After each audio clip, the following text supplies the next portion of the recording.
conversar ahora con el doctor Juan de Dios Zorrilla, abogado del señor César Cataño, para ver un poco los detalles de su caso. Y efectivamente se han publicado serias, preocupantes datos y acusaciones que, aunque sean del pasado, pues parece que siguen pesando fuertemente en el caso del señor Cataño. Debió haberse producido ya un pronunciamiento del Poder Judicial y este se ha retrasado. Se esperaba que ocurriera antes incluso de la realización de las elecciones municipales, pero todavía no se despeja el terreno, y por eso entonces seguimos en este mar de versiones encontradas, especulaciones, en fin, y una oscuridad que al final tiene que resolver el Poder Judicial, ¿no? Mientras tanto estamos en el terreno de las suposiciones. Doctor Juan de Dios Zorrilla, buenos días. Buenos días. A ver, ¿en qué situación está en este momento el caso? ¿Qué es lo que se espera? Mire, el caso actualmente se encuentra con un informe de la policía y la INANDRO con el fiscal de Tacna, el doctor Pérez Gratelli. El doctor Pérez Gratelli tiene un plazo para poder, sobre lo que ya tiene, tomar una decisión que puede ser o archivar el caso o denunciar el caso, formular una denuncia. No nos han notificado el informe, porque este informe, como usted comprenderá, pues solamente es un informe preliminar. Todo esto tiene que ser rebatido, porque existen muchos documentos, muchas pruebas que definitivamente no se han podido presentar por una serie de hechos, entre ellos, por ejemplo, estos se tratan de hechos viejísimos de hace 30 años. Las instituciones bancarias solo nos dan información de los últimos 5 años porque nos dicen que no tienen la obligación de guardar mayor documentación después de esa fecha y están amparados legalmente. Entonces, aparte de eso, existen peritajes de parte, valga la redundancia, ¿no?, que también vamos a ofrecer para rebatir lo que en su momento nos notifiquen y nos digan en qué consisten las omisiones, qué cosa hay que subsanar, qué cosa hay que complementar. O sea que estamos en la etapa primera. Exacto, esto recién está empezando.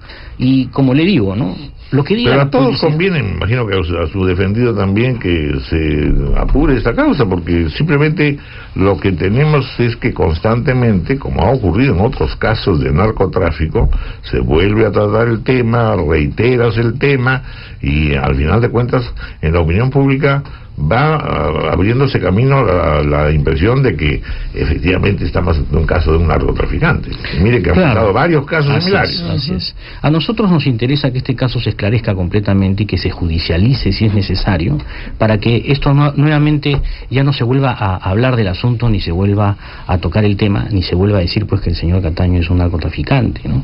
Nosotros estamos confiados en que los documentos que ha presentado la INANDRO, toda la investigación que ha hecho la INANDRO, no es un documento concluyente, categórico, ni mucho menos vinculante. El fiscal todavía tiene que esperar la respuesta de la contraparte, ¿no? Yo le digo otra cosa, por ejemplo, se dice aquí en el Comercio que hay una declaración del señor César Cataño que dio el año 1996, donde dice que me conocen con el nombre de César Cataño, porque no podía trabajar con mi real identidad. Si ustedes ven, porque ustedes tienen el periódico, no aparece en este documento ni la firma del representante del Ministerio Público, ni la firma del abogado.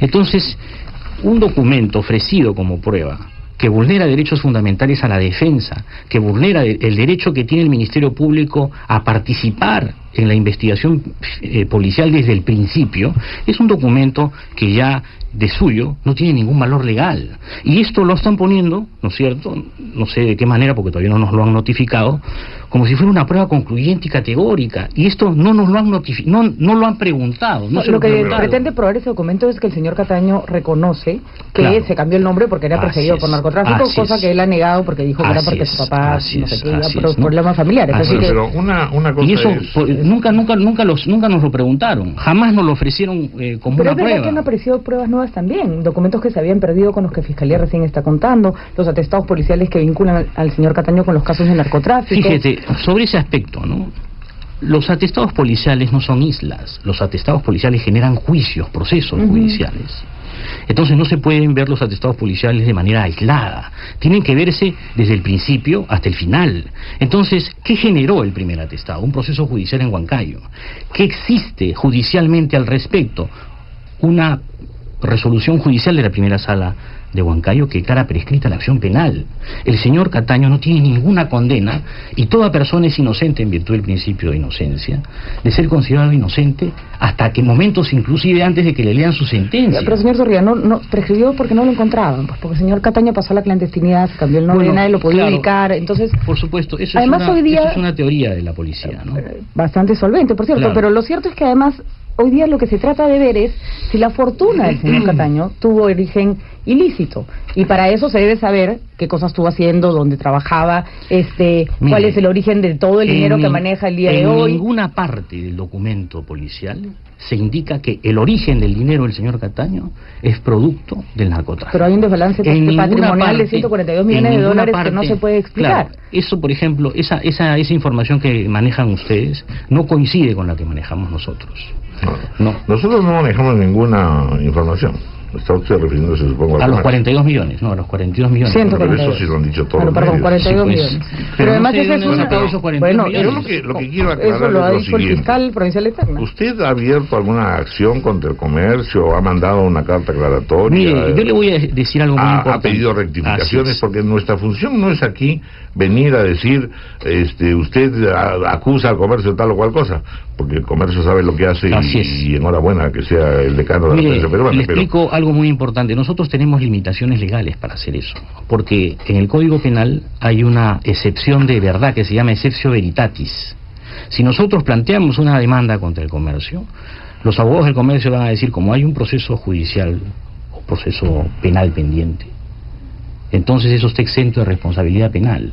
O sea, no podemos accionar todavía porque existe una limitación legal que nos impide hacerlo, ¿no? Pero por lo menos pueden pedir pues que se despublique su punto de vista, no sé, ¿no? Lo que estamos haciendo es rebatir esto, ¿no? ¿Cuál sería el interés, además de Sonia Medina, la procuradora antidrogas, de que involucrar no solamente, nosotros, ¿no? Claro, y no solamente a su representado, sino a toda su familia, la mamá del señor Cataño, la señora Marianelia Carguayanqui Porras, las hermanas de ella, es decir, no solamente es su representado, sino toda su familia, una organización? Bueno, mire, la doctora Sonia Medina representa una posición, ¿no?